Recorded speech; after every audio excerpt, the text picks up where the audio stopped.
राधे राधे दोस्तों, स्वागत है आपका फिर से एक नई कहानी में। पारिवारिक कुरीतियां एक अभिशाप। यह एक समसामयिक कहानी है। दिसंबर का महीना था। बहुत जोर से ठंड पड़ रही थी। सुबह का समय अच्छा था। अच्छी धूप खिली थी। मालती देवी अपने घर के बाहर अपने गाय को चारा खिला रही थी। तभी उनके दरवाजे पर एक भिखारन आई। मालती देवी के घर के परिसर का दरवाजा बड़ा एवं भव्य था। दरवाजे के बाहर खड़े होकर उस भिखारन ने मालती देवी को आवाज लगाई, माई, खाने को रोटी है क्या? यदि कोई काम हो तो मैं वह भी कर दूंगी।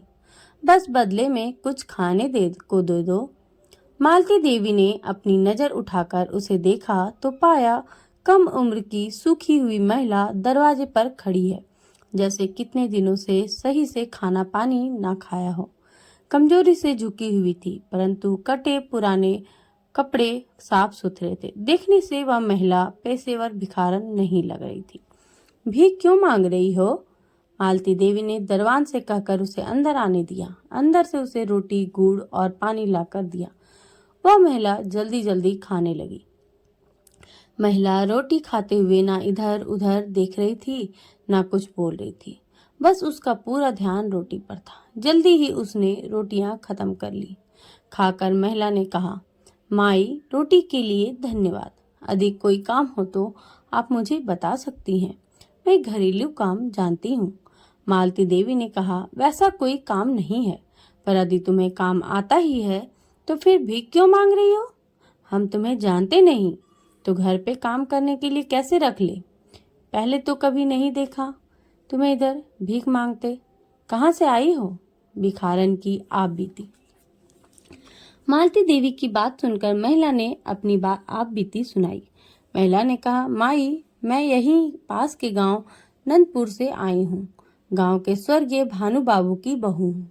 मेरा जन्म सोनपुर गांव के एक प्रतिष्ठित परिवार में हुआ था। लड़की होने के कारण मेरे माता पिता ने मुझे पढ़ाया लिखाया नहीं, और लड़का होने के कारण मेरा भाई इतने लाड़ में रहा कि उसने पढ़ाई लिखाई नहीं की। हम दोनों अनपढ़ रह गए। बाबूजी व्यापारी थे। माता पिता की मृत्यु के बाद भाई ठीक से व्यापार संभाल ना सका। घाटा बढ़ता गया। मुनीम जी ने भी बहुत धोखा दिया।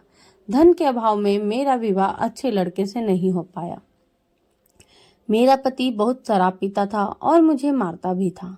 घर की एक एक चीज बेचकर दारू पी गया। एक दिन नशे की हालत में गाड़ी के नीचे आ गया। बुरे समय में कोई काम नहीं आता। महिला ने आगे बताया, मैं और मेरी सास ही अब बचे हैं।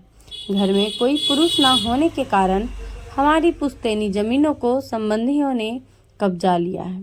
दाने दाने को मोहताज हो गए हैं, इसलिए मैं भीख मांगकर खाती हूँ।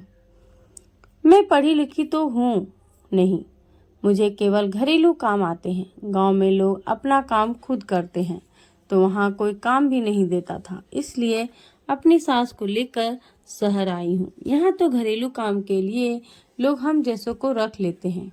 कोई घर का काम मिल जाता तो हम सास बहू का गुजारा चल जाता। उसकी कहानी मालती देवी के साथ साथ उनका पूरा परिवार सुन रहा था। मालती देवी को अपने बच्चे को तब मालती देवी ने पलटकर अपने बेटों और बहुओं से कहा, देखो बच्चों को, लाड़ में कुछ नहीं सीखने से क्या होता है। बेटा बेटी में फर्क करने से क्या होता है। दारू पीने से क्या होता है। परिवार के कमजोर होने से क्या होता है। अपने आप यदि ना समझ में आए तो हमें किसी और की कहानी से समझना चाहिए। अपने बच्चों को सही से पढ़ाना लिखाना चाहिए।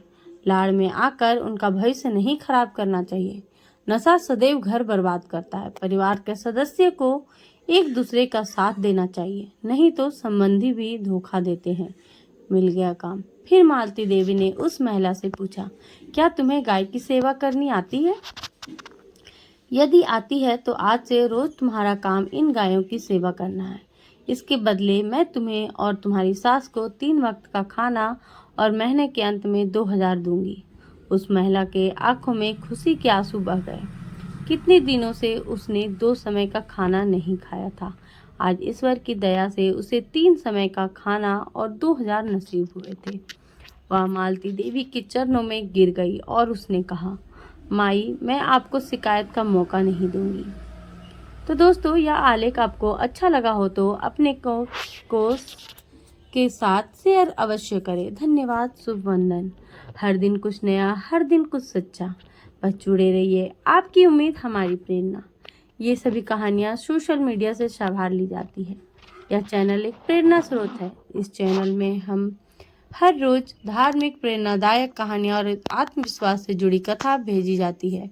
कृपया इस चैनल को ग्रुप में डालें, ज्वाइन करें और अपने प्रियजनों को शेयर करें। प्रेरणादायक, शिक्षाप्रद, इमोशनल, पारिवारिक कहानियों के लिए हमारे चैनल को जरूर सब्सक्राइब करिए और बेल आइकन बिल्कुल दबाना ना भूलें, ताकि आपको हर कहानियों की नोटिफिकेशन मिलती रहेगी। धन्यवाद। आपको इसमें क्या अच्छा लगा, आप इससे क्या सीखे, कमेंट करके जरूर बताएं। जय श्री राम।